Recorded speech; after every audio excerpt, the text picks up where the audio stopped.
A Secretaria Nacional de Justiça suspendeu de maneira preventiva a cooperação jurídica internacional com o Peru em casos relacionados à Operação Lava Jato que envolvam a antiga Odebrecht. André Anelli tem mais informações. A decisão da Secretaria Nacional de Justiça foi tomada depois de as autoridades peruanas terem usado provas declaradas inválidas pelo ministro Dias Toffoli do Supremo Tribunal Federal em 2023. A suspensão se baseia em reiteradas infrações por parte do sistema judicial peruano aos termos de confidencialidade e às limitações estabelecidas para o uso de elementos probatórios compartilhados pelo Brasil. Os documentos que embasaram a decisão indicam que as autoridades brasileiras aguardaram quase um ano por esclarecimentos formais do Peru, sem o retorno considerado satisfatório. As provas obtidas por meio de delação e acordo de leniência da empreiteira teriam sido usadas de forma irregular contra a companhia e contra os executivos dela no Peru. As informações foram reveladas pelo jornal O Globo, que destaca ainda que o Peru é hoje o país com o maior número de políticos investigados, indiciados ou condenados por crimes relacionados à Lava Jato. 3 ex-presidentes peruanos estão presos por crimes relacionados ao recebimento de propina ou caixa 2 de campanhas eleitorais. Eles negam terem praticado qualquer irregularidade. A suspensão da cooperação acompanha uma orientação já adotada pela Procuradoria-Geral da República, a PGR, que desde abril interrompeu atos de cooperação com o Peru em casos relacionados ao acordo de leniência firmado com a Odebrecht. Segundo o Ministério da Justiça, a suspensão da cooperação se restringe aos casos envolvendo a Novonor, que é o novo nome da Odebrecht. Os demais processos de cooperação jurídica entre os dois países permanecem inalterados. De Brasília, André Anelli. Bom, já vou passar para os nossos analistas, começando pela Mônica Rosenberg. A seguinte pergunta é: a Lava Jato morreu de fato ou não? Pois é, essa notícia vem reforçar a ideia de que a Lava Jato só morreu no Brasil.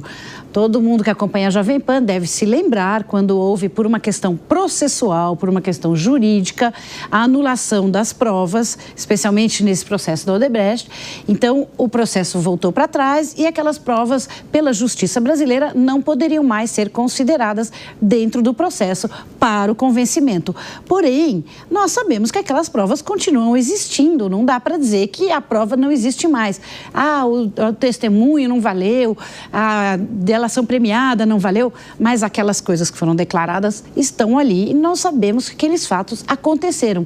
E o que acontece hoje? No resto do mundo, no Peru é um exemplo, no Departamento de Justiça americano, continuam andando os processos ligados àqueles fatos que a Lava Jato estava apurando. A Lava Jato no mundo inteiro não morreu. Todas as empresas internacionais que foram afetadas pelos roubos que aconteceram estão continuando com os processos. Então, o que acontecia com o Peru é que lá as autoridades pegaram essas provas e fizeram andar os processos, e agora o Brasil está dizendo: não, mas você está usando aí no seu país provas que aqui no Brasil tinham sido invalidadas, então nós não vamos mais cooperar com vocês. Não quer dizer que no Peru vai parar a investigação ou vão parar os processos, apenas significa que o Brasil não vai mais cooperar mandando informações. Vergonha para o Brasil. A Cássio Miranda concorda com essa fala da Mônica Rosenberg de que a Operação Lava Jato, ela ainda ganha força, ela ainda está em vigência em todo o mundo, no Peru, nos Estados Unidos, mas só no Brasil ela perdeu força? Paulo, eu vou mudar só o termo. Eu acho que ela lá fora, ela ainda vive, mas não significa que ela esteja ganhando força. A gente também está numa fase de encerramento lá fora. No Brasil, eu acho que a gente tem uma peculiaridade, eu cito até uma hipótese, algo que eu vivi. Na segunda-feira, eu faço 20 anos de advocacia e o primeiro caso que eu trabalhei no começo da minha carreira foi a CPI do Banestado, que aconteceu no Paraná, na 13ª Vara de Curitiba. O delator foi o mesmo Alexandre Youssef, e todo mundo trata como um embrião da Lava Jato. E essa operação foi anulada exatamente pelo fato do juiz Sérgio Moro também à época, ter atropelado diversos procedimentos, da mesma forma como ocorreu na Lava Jato. Então, para o Brasil é extremamente negativo o fim da Lava Jato, mas a gente não pode colocar esse fim só na conta da impunidade. A gente tem que colocar esse fim também na conta daqueles que atropelaram as regras postas, tivessem seguido as regras postas, tivessem seguido os procedimentos estabelecidos, todos nós teríamos ainda muito orgulho de termos vivido uma época em que diversas autoridades foram inclusive presas em virtude da corrupção.